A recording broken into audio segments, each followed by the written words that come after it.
his impeachment trial.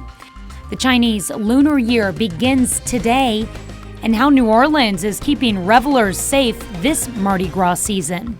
The 4 states most watched news starts now. It's hard to believe, but it just seems to get colder and colder outside. Dangerously low temps that have extended weather advisories throughout the 4 states. For the latest forecast and what's still to come, we go straight to our own Michael Hayslip in the KOAM Weather Center. Tanya, why don't we start with that first advisory that you were talking about? Now a wind chill advisory. The key factor about this extended all the way until Saturday morning. We had an original one on this Friday morning. After it expired, this was immediately put into effect for just about 90% of the 4 states. Dangerously cold. Remember, 30 minutes of exposure to the skin. That can cause your body damage right there. That's all it takes. 30 minutes. We need multiple layers, hats, gloves, masks, the whole 9 yards, because from the Freeman Health System sky camera in Joplin, we only sit at 13 degrees, and when we factor in that northeast wind, negative wind chills abound. We are dropping into -2 in Fort Scott, -1 in Carthage, and let's go -5 out in Independence. Mostly cloudy skies, that's the least of our worries. The sun wouldn't do anything to combat the Arctic air anyway, as we'll have light flurries throughout our afternoon. And remember, we're not going to really get above 13 and 14 degrees for the rest of the day.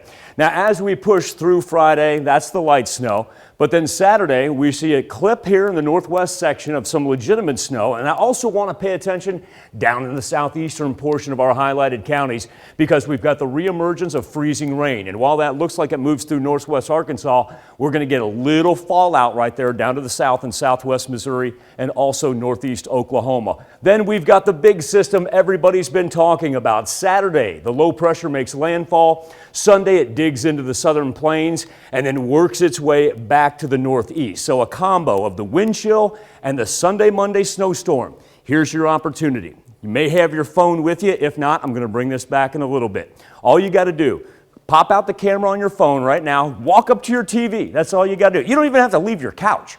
Take a picture of that QR code, and it's going to deliver you right to the place to download the Skywatch Weather app. It's absolutely free. No matter where you are, you've got our complete weather forecast updates, whether it be advisories, watches, or warnings, right at your fingertips. And like I say, I'm going to bring back that QR code here in just a little bit, give you another chance to take a snapshot of it. Tanya, we're going to talk about snow accumulation and single-digit temps when I see you in a bit. That's right. Thank you, Michael. The second impeachment trial of former President Donald Trump is moving along quicker than expected. His defense team began its arguments this morning, but they're not expected to take long. Former President Trump's lawyers say they only need 3 or 4 hours to defend their client. They say Trump's speech on January 6th, telling his supporters to fight like hell, was perfectly fine. This morning, the defense team showed video of prominent Democrats allegedly making inciting statements and claimed there is a double standard. The former president's lawyers took the unusual step yesterday of meeting with 3 Republican senators who were also jurors in the case: Ted Cruz, Lindsey Graham, and Mike Lee. Senator Cruz says they discussed their strategy and shared thoughts in terms of where the argument was and where it should go. President Biden meets today with a bipartisan group of governors to discuss how to get more support to their communities to fight the pandemic. The meeting comes a day after the president announced his administration secured an additional 200 million doses of the vaccine, enough to vaccinate nearly the entire country by the end of July. It also comes ahead of new CDC guidelines expected to be released this afternoon for reopening K-12 schools. The Chinese New Year is upon us. It's a bit like Thanksgiving, Christmas, and the 4th of July rolled into one. But as Ian Lee reports, COVID has changed things this year. Chinese New Year is a time for elaborate displays of fun and festivities. Typically, the holiday rush looks like this. But this year, COVID is keeping crowds away. Many families are staying put, watching celebrations from their couches and dining virtually with loved ones. Others ate locally. Hu Shui says his wish for the year is that the pandemic can be brought under control. It's the year of the ox, a strong, reliable animal, but also stubborn, which seems appropriate as the pandemic persistently holds on. And to prevent the virus from spreading, China has rolled out restrictions, requiring people traveling to their homes in the countryside to quarantine for 2 weeks and pay for their own COVID tests. Beijing is handing out coupons and free cell data as an incentive to stay home. Some cities are giving out cash in pay-to-stay programs. And some see another perk without all the holiday hubbub. I think it's nice. It's very peaceful. With the virus mostly under control, authorities hope it stays that way. Ian Lee, CBS News. Hundreds of millions of people are still expected to travel for this Lunar New Year season. That's a look at today's top stories and weather in our first 7 minutes. Up next on KOAM News at Noon, Mardi Gras has a different look and feel this year. We take you to New Orleans to check out the lack of sights and sounds. And later, we're making sensational spring rolls in the Mr. Food Test Kitchen. Well, this should be Mardi Gras weekend in New Orleans, but police are cracking down to prevent another jump in coronavirus cases. Health officials say last year's celebration, just before the first COVID surge in the U.S., was a super spreader event that infected tens of thousands. David Bignow takes us to New Orleans for this year's much quieter celebration. We are not putting beads before bodies. That is Mark Shetler, the manager of Bar Tonique in the French Quarter. This was the moment last night at 11 when bars just like his were shut down in the Big Easy. I just assumed you guys would be ticked off by the mayor saying shut down. Nah, man. No. The workforce overwhelmingly supports this. There's new evidence pointing to what could happen. A single visitor at last year's Mardi Gras celebration could be tied to about 50,000 coronavirus cases in Louisiana, according to a study released this week. Now compare that video to what we found when we walked Bourbon Street this week. Isn't this unusual? It's very unusual. I love coming here, and it's just too quiet for me. Lives are at stake. We've been ground zero. I do not want us to be there again. New Orleans Mayor LaToya Cantrell's tough stance now is somewhat a reversal from what she said back in January. The city of New Orleans will always be welcoming. Always. What we ask is that you do the right thing. The mayor says it was these social media videos taken within the last few weeks and several businesses who violated the coronavirus restrictions and had to be shut down that she says made her change her mind. Looking again at the large crowds that we were having showing up on Bourbon Street, I didn't hesitate. I knew that we had to do something. Even as the city faces an unemployment rate of more than 3 times the national average. We're 40,000 of our folks are unemployed right now, upward of 19%. Huge. 19%? Yeah, huge. Wow. One of the last bars on Bourbon Street is Cafe Lafitte in Exile, where the owner, Thomas Wood, hung white flags, reluctantly surrendering, he says, to the mayor's decision to not let the good times roll as usual. The main thing is that it is not going to change any of the dynamics during Mardi Gras. It's just going to make a change on who makes money and who doesn't. People elsewhere will be making the money that we should be making. How much money would you usually make over Mardi Gras? $200,000 to $250,000. Back at Bar Tonique, Shetler thinks there's an even greater price to consider. We know that if we stay open during Mardi Gras, to expect a spike that is going to shut us down. We're going to be closed for weeks after. The economics of it don't make sense either. You know what in the end may ultimately rain on the parade? The weather. Just last night, Louisiana's governor declared a state of emergency because they are expecting a wintry mix of cold temperatures, rain, and even flash flooding as we head into Mardi Gras. David Begnaud, CBS News, here in New Orleans in the French Quarter on a very quiet Mardi Gras weekend. Still to come on the KOAM News at Noon, Mr. Food. The Chinese New Year kicks off today, and we have just the thing to help you celebrate it. Come on, join us. But first, Michael Hayslip returns with your complete and very chilly forecast.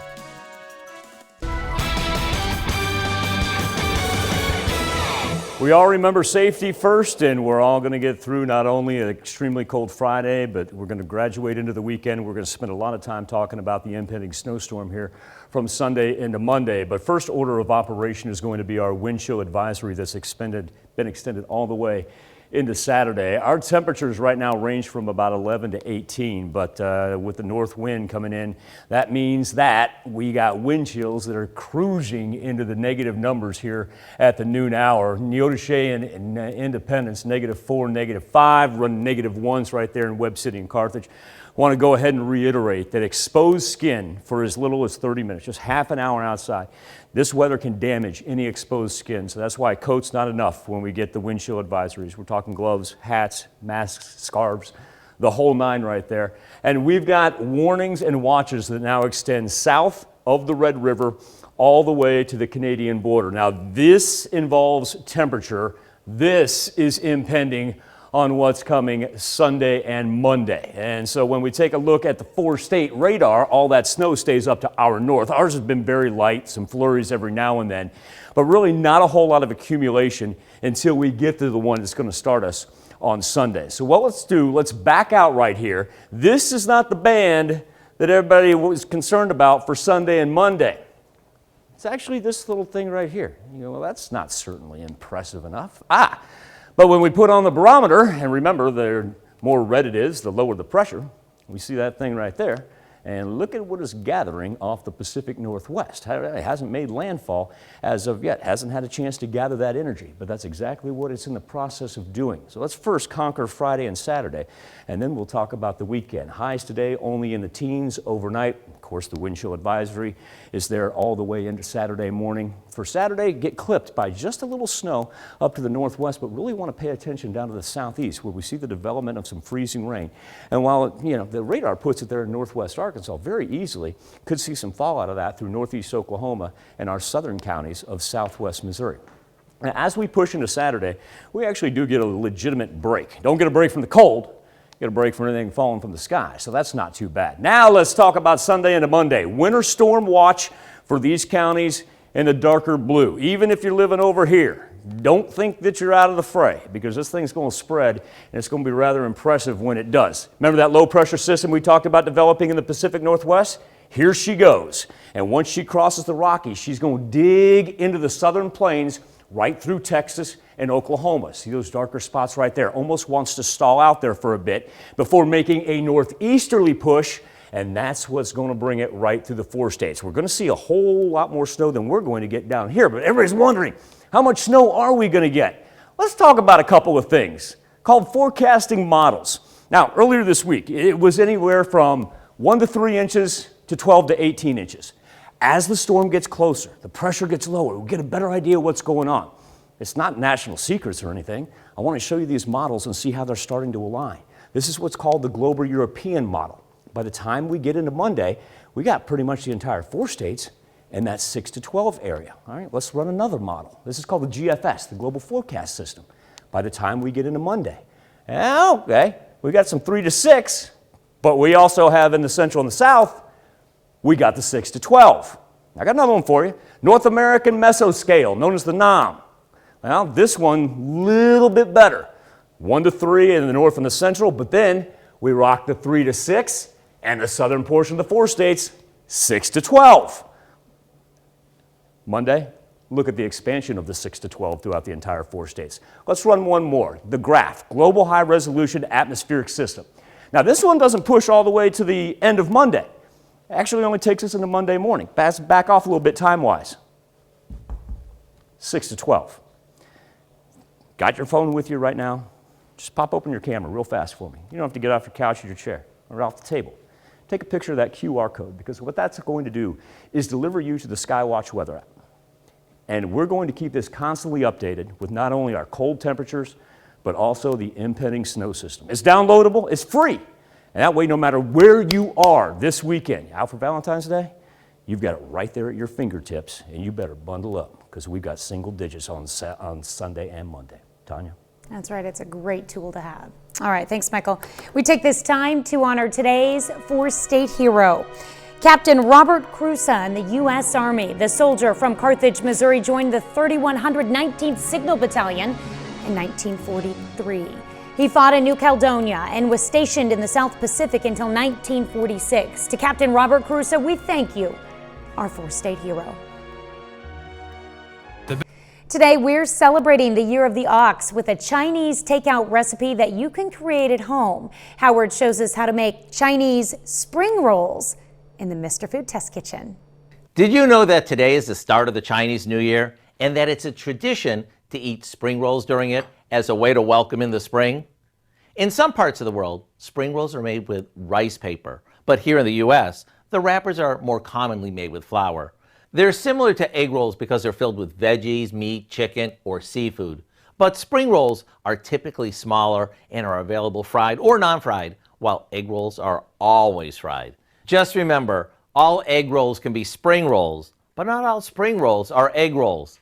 Today, I'm sharing a takeout-style spring roll that's popular here in the States that's filled with traditional veggies like Chinese cabbage, bean sprouts, and carrots. After placing the mixture on our spring roll wrappers, all we do is wet the edges, roll it up, and it's ready to fry.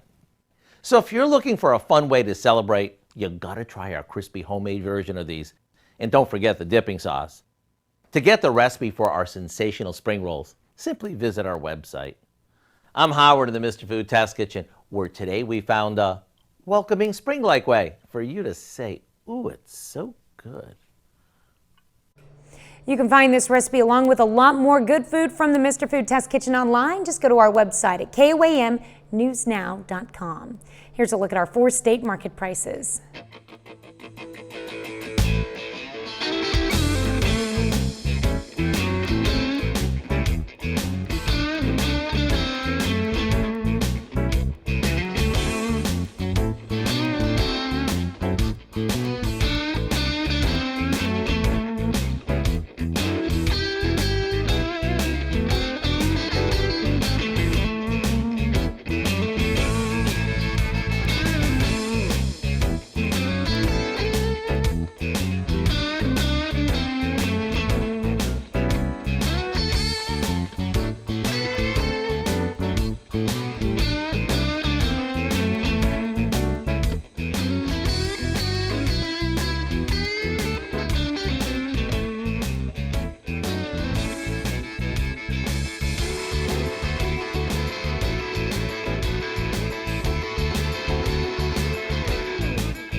Of note, wind chill advisory lasting all the way into Saturday morning. Then on the backside of that, how about a winter weather watch for the snow that is going to arrive from Sunday into Monday. Now, speaking of the cold and the snow, all you have to do is grab your phone, open up your camera, like right now. Snap a picture of that QR code. I'll give you a couple seconds till I tell you exactly where that's going to direct you. Right where you can download the Skywatch weather app. It is free. It is for all your mobile devices and will get us through this winter weather weekend all together and safely. Tanya? All right, thank you, Michael. Coming up tonight at 5, peanut allergies are typically considered a problem for children, but now new research shows many adults are developing the potentially life-threatening allergy. Plus, giant yard signs have become a staple of pandemic-era celebrations, from birthdays to holidays like Valentine's Day. There's a newfound popularity. We look at how the trend may be here to stay. And Walmart pharmacies begin to administer COVID vaccines to the public today. Barton County health officials talk about how the additional resources help the department and residents in the county. We'll see you at 5.